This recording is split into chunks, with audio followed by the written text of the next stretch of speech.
Shalom, Bapak Ibu sekalian. Bertemu kembali dengan saya, Penginjil Andi Gunawan. Pada hari ini kita akan kembali melanjutkan sesi bagaimana suami menjadi sahabat bagi istri, ya. Dan kita akan membahas 3 prinsip lagi, begitu ya. Saudara-saudaraku, prinsip yang harus kita ketahui, ya, khususnya para suami bagaimana menjadi sahabat bagi istri, yaitu para suami atau pria perlu mengerti bahwa wanita sangat dipengaruhi oleh emosi sesaat dan mudah kehilangan keseimbangan rasional. Nah, saudara-saudara, pada bagian ini seorang suami jangan gampang ya terpengaruhi oleh cetusan-cetusan istri, karena apa yang dicetuskan itu sifatnya sesaat. Dan karena itu cetusan ya tidak sama dengan apa yang dalam hati istri. Jadi di sini para suami jangan gampang terpengaruhi oleh cetusan-cetusan istri yang sesaat.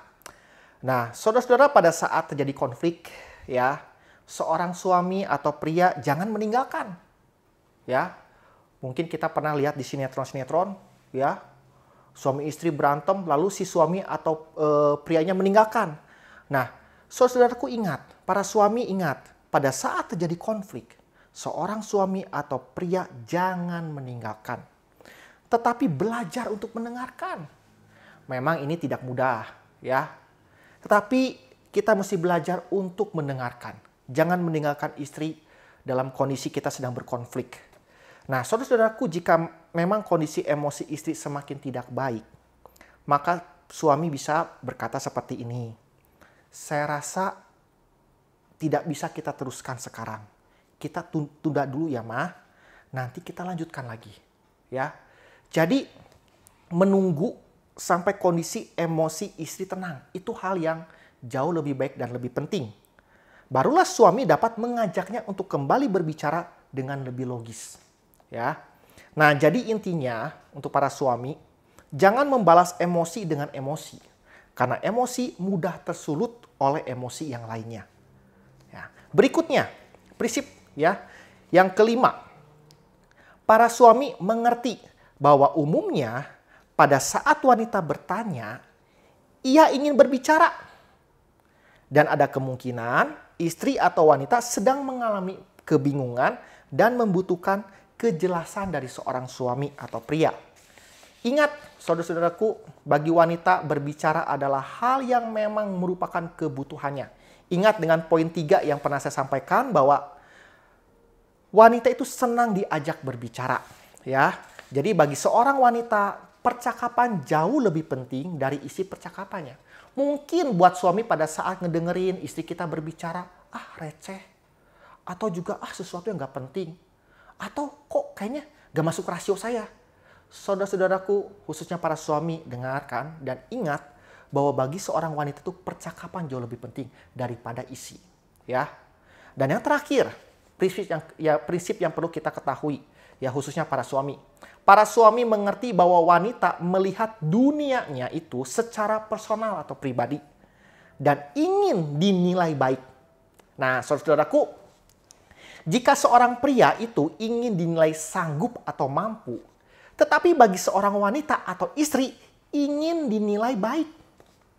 Nah, oleh karena itu, seorang wanita ingin dinilai baik, maka hal yang bisa dilakukan oleh seorang pria atau suami adalah sebagai berikut. Pertama, jangan pernah mengkritik wanita secara langsung, apalagi kasar. Karena wanita memang bersifat personal. Oleh karena itu, berhati-hatilah dalam kita memberikan masukan atau bahkan kritikan. Ya. Yang kedua, jangan coba-coba membanding-bandingkan istri kita dengan istri orang lain. Karena biasanya itu akan memancing kemarahan. Ya, sebab wanita bersifat pribadi dan berorientasi secara personal. Tadi yang saya sampaikan ingin dinilai baik. Jadi waktu dibanding-bandingkan, istri merasa dirinya jelek atau buruk. Ya, termasuk kalau kita membanding-bandingkan masakan istri kita.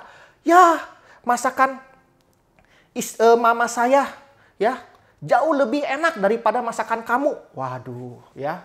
Itu istri kita akan merasa bahwa masakannya itu buruk, dinilai jelek, ya oleh suaminya. Dalam hal ini tentu jangan lupa istri kita jangan juga dibandingkan dengan istri dari teman kita atau kita bandingkan dengan salah satu anggota keluarga kita atau bahkan kita bandingkan dengan mama kita, ya. Jadi di sini jangan pernah coba membanding-bandingkan. Ya. Yang berikutnya, bila suami ya merasa ada satu ketidakpuasan, ungkapkanlah ketidakpuasan itu dengan lemah lembut dan yakinkan bahwa ini bukan untuk kebaikan diri suami sendiri, tetapi untuk kebaikan bersama relasi kita berdua. Jadi saudara-saudaraku, ya, kita sudah mendengarkan setidaknya 6 prinsip bagaimana seorang suami bisa menjadi sahabat bagi istrinya. Dan saya akan tutup dengan firman Tuhan yang diambil dari Efesus 5 ayat 28. Demikian juga suami harus mengasihi istrinya sama seperti tubuhnya sendiri. Siapa yang mengasihi istrinya, mengasihi dirinya sendiri. Kiranya Tuhan Yesus memberkati kita sekalian. Amin.